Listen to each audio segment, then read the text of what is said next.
น้องนั้นอยู่กับผู้ใดแต่งงานหรือยังสาวดังของเมืองสำใต้คนงามสาวเมือง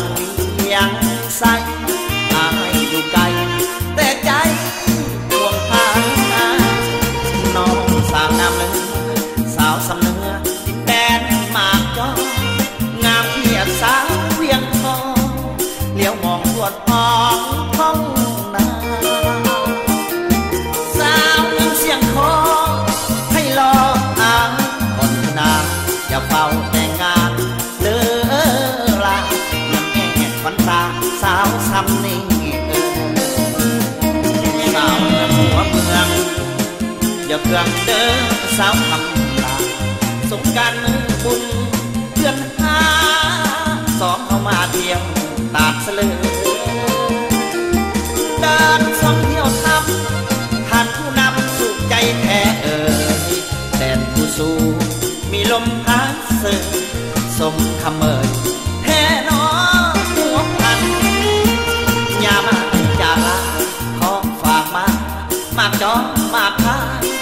นอไหลน้องแกงแซ่บลายหอมกลิ่นอายดังแก้มวันตานอลังนอคมเคยต้มห่วมกินกันมาสาวงามอยู่ใต้ลุมฟ้าใส่จะมาเพียงสาวหัวพัน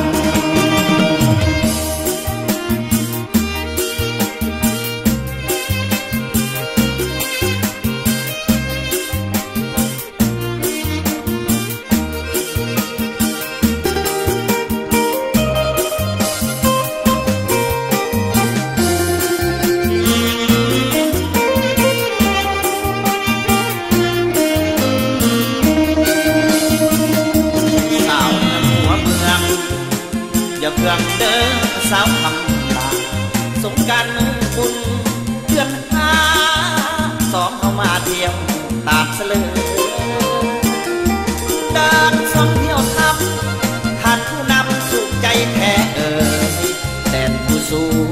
มีลมพัดเสยสมคำเอ่ยแท้นอ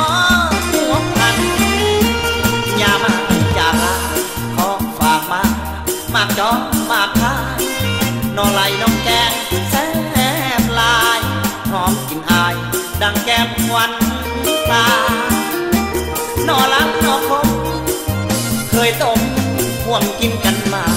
สาวงามอยู่ใต้ลุมฟ้าใส่จะมาเพียงสาวหัวพัน